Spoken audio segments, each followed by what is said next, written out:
I watched the evolution of both these guys. This didn't happen overnight. In 2022, before he owned Twitter, Elon tweeted this chart depicting how he felt about the liberal side having shifted so much that it left a basically liberal centrist like him now labeled a conservative. I related. I related to the kind of mean girl shit you get from the cool kids in Wokeville when you're perceived that way.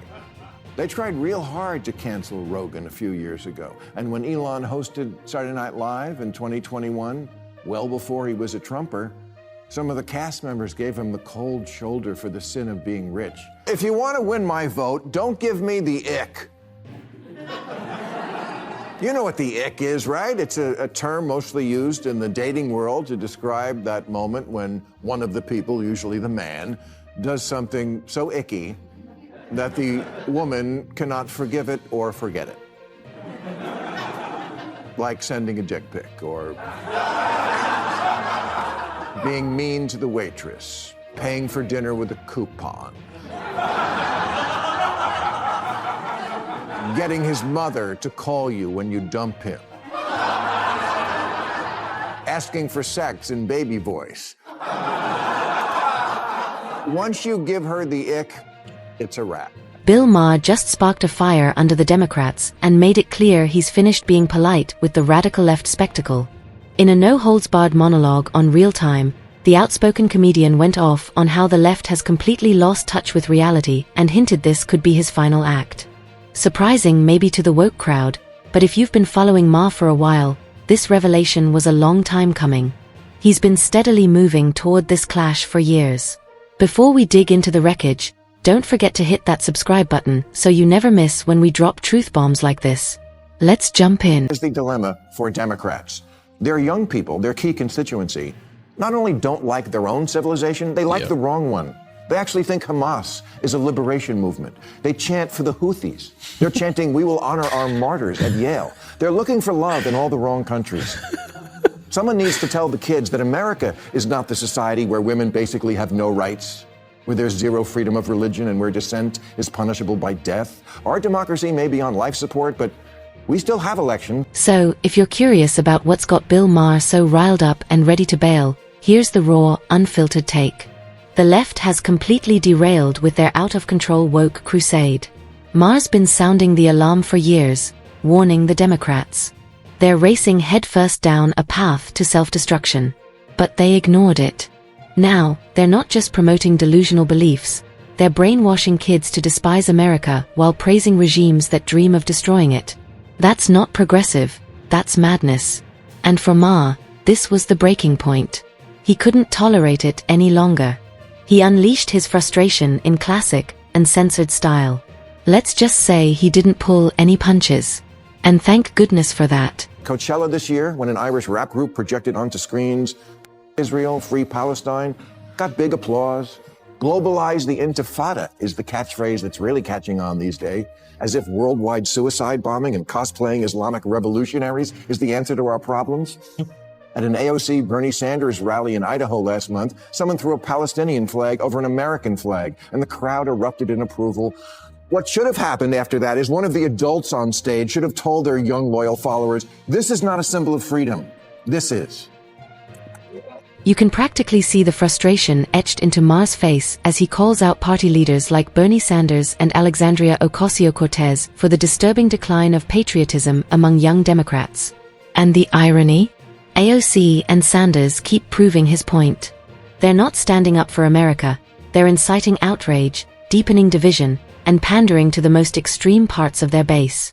Maher's voice shook with anger as he tore into Democratic leadership, accusing them of swapping long-held American values for TikTok fame and cheap applause. He wasn't just ranting. He was grieving the party he once stood by. He torched them for turning their backs on the very ideals that built this country: unity, grit, and common sense. Instead of encouraging the next generation to love and lead America, they're teaching them to hate it. And Maher, clearly done with it all, made it crystal clear this betrayal is exactly why he's ready to walk away. The thought leaders in the Democratic Party keep encouraging and not rebuking the idea that America is cringe and the people who run Gaza are great. The Democrats are doomed. Alyssa Slotkin's right. Liberals are weak and woke, especially the white ones, and they indulge all sorts of nonsense from their kids, a pattern that then continues on in the Democratic Party. Last election, it was all the gender stuff, the insistence that men can have babies and such, and now I fear that we like the terrorists is the new that. Liberals need to push back on the dumb. You can see Maher's anger simmering and intensifying with each word as he goes off on the very party he once proudly supported, accusing them of becoming unbearably woke and totally disconnected from reality. According to Maher, their flashy new ideals are nothing more than recycled fantasies that have zero connection to the real-life challenges everyday Americans face. Case in point, AOC's so-called economic revolution is just a rebranded spin on early 20th century socialism, an ideology that has repeatedly failed wherever it's been implemented. Her bold claims are either heavily exaggerated, dangerously clueless, or completely unworkable. Yet, despite how blatantly unrealistic her policies are, the Democratic leadership is dead set on pushing her forward as their star pick for 2028. Maher sees right through the act. To him, this isn't progress, it's political performance disguised as revolution. He's stunned by how a party that once stood for working-class values is now obsessed with chasing viral trends and chasing unattainable fantasies. And he's officially over it. It's never too early to strategize. Democrats have been having a lot of donor retreats lately where liberal strategists hold ideathons, where they try to figure out why they keep losing elections. You know, apart from using words like ideathon. And now one idea that's getting a lot of attention is the Dems need to find their Joe Rogan, a liberal Joe Rogan, because that's why Kamala lost. Republicans have a podcast. Yep, that was one of their major resolutions. And honestly, it's not the worst idea when you really think about it. Leading up to the 2024 election, Democrats had pretty much torched their relationships with neutral media outlets and independent podcasts. Their increasingly rigid stances and constant ideological litmus tests pushed away anyone who didn't fall in line perfectly. And when these previously impartial voices dared to criticize them, the Democrats didn't answer with open discussion. They answered with cancel attempts, public takedowns, and digital witch hunts. Naturally, the people they alienated started looking elsewhere. Many ended up supporting Donald Trump, not necessarily because they admired him, but because they were fed up with the Democrats' arrogance and unwillingness to tolerate different opinions. Joe Rogan, once seen as a middle-of-the-road voice in podcasting, even told his massive audience to vote Republican. That shift didn't happen out of nowhere. It was the direct outcome of a party that chose to shut down opposing views instead of engaging with them. And now they're in a rush to win back the same folks they drove away. I don't think his mind is completely inflexible. His neck, yes. But not his mind.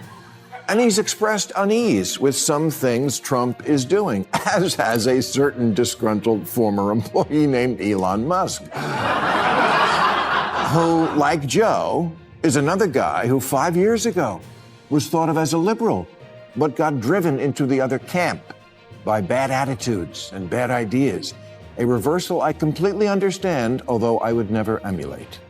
I also see the woke mind virus. I just don't jump from frying pans into fires. Well, as things stand, more and more people are gravitating toward the MAGA movement.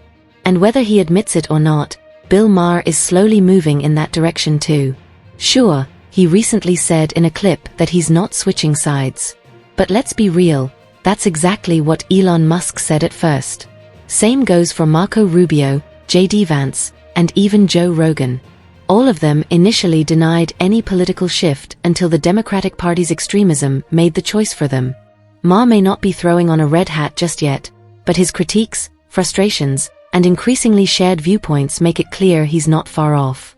He's over the virtue signaling, sick of the censorship, and completely fed up with the party's abandonment of basic logic. Eventually, when your core beliefs no longer match your party, the message becomes impossible to ignore. Maher might claim he's sticking around, but his words are already heading for the exit. I watched the evolution of both these guys. This didn't happen overnight. In 2022, before he owned Twitter, Elon tweeted this chart depicting how he felt about the liberal side having shifted so much that it left a basically liberal centrist like him now labeled a conservative. I related. I related to the kind of mean girl you get from the cool kids in Wokeville when you're perceived that way. They tried real hard to cancel Rogan a few years ago. And when Elon hosted Saturday Night Live in 2021, well before he was a Trumper, some of the cast members gave him the cold shoulder for the sin of being rich. The Democrats have turned into a walking contradiction, loud, proud, and completely out of touch. They go on tirades about despising the wealthy, yet they cozy up to billionaire donors and parade oligarchs in their inner circle. They talk endlessly about racial equality, yet conveniently sideline voices like Rashida Tlaib from their speaker roster at the final rally before their brutal election defeat. They claim to stand for the working class, then prop up a candidate who's never held a blue-collar job or even tried to relate to living paycheck to paycheck. And let's not overlook the fact that this so-called party of intellect gave us a nominee who struggles to deliver a full sentence without a teleprompter. It's hypocrisy layered with delusion, coated in arrogance. So honestly, why wouldn't someone like Bill Maher walk away? When a party becomes disconnected from reality, mocks the people who built it, and prioritizes empty gestures over real solutions, even its most faithful backers start heading for the door. And Maher's already halfway out. In my vote, don't give me the ick. You know what the ick is, right? It's a term mostly used in the dating world to describe that moment when one of the people, usually the man, does something so icky that the woman cannot forgive it or forget it. Like sending a dick pic or being mean to the waitress, paying for dinner with a coupon, getting his mother to call you when you dump him, asking for sex in baby voice. Once you give her the ick, it's a wrap. So what more evidence do you need that Maher is packing up and heading for the exit? To put it plainly, he's practically pleading with the Democrats. Don't turn me off if you still want my support. That's not a punchline, it's a warning. And it's one he's issued over and over. But this time, you can hear the weariness in his voice. The sarcasm cuts deeper. The criticism feels more personal. And the patience? It's gone. Maher isn't just annoyed, he's drained. Tired of playing middleman in a party that refuses to listen. Tired of acting like the far-left fringe hasn't taken over the whole platform. And truthfully, it seems like he's already made up his mind. He's not asking the Democrats to course-correct.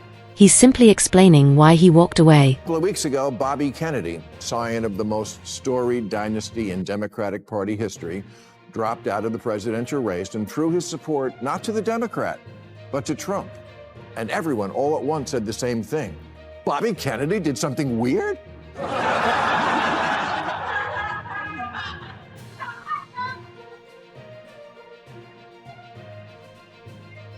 With all the examples Maher is laying out, loud, clear, and relentless, it's hard to deny that the guy is jumping ship at this point. This isn't guesswork, it's a slow-motion departure. Now, let me just say this, while it might look like the left is drifting toward the center, don't be fooled. That illusion could disappear overnight if they decide to push forward figures like Bernie Sanders, AOC, or Gavin Newsom as their standard-bearers for the 2028 election. These champions of woke politics could yank the party straight back into the ideological void, back into the world of cancel culture, socialist fantasy, and anti-American rhetoric. If the Democrats fall into that trap again, they won't just lose moderates like Maher. They'll lose working-class voters, independents, and crucial swing states they can't afford to give up. Elevating those figures isn't progress, it's political self-destruction. And if they head down that road, they'll be handing the GOP the keys to the White House with no recounts necessary. At the end of the day, Bill Maher's frustration isn't just personal, it reflects a wider exodus. Lifelong liberals like him are waking up to a Democratic Party that's lost its sense of reality, abandoned its core beliefs, and replaced real policy with empty slogans. Maher may not be rocking a MAGA hat, but his words sound more like a warning shot than a loyal defense. If Democrats keep propping up radical voices like AOC, Bernie, or Newsom, they're not just risking Maher's support, they're sabotaging their own path back to power. America's craving sanity, not sound bites. And unless the left pivots soon, more voices like Maher's won't be sending warnings. They'll be walking away. The clock's ticking.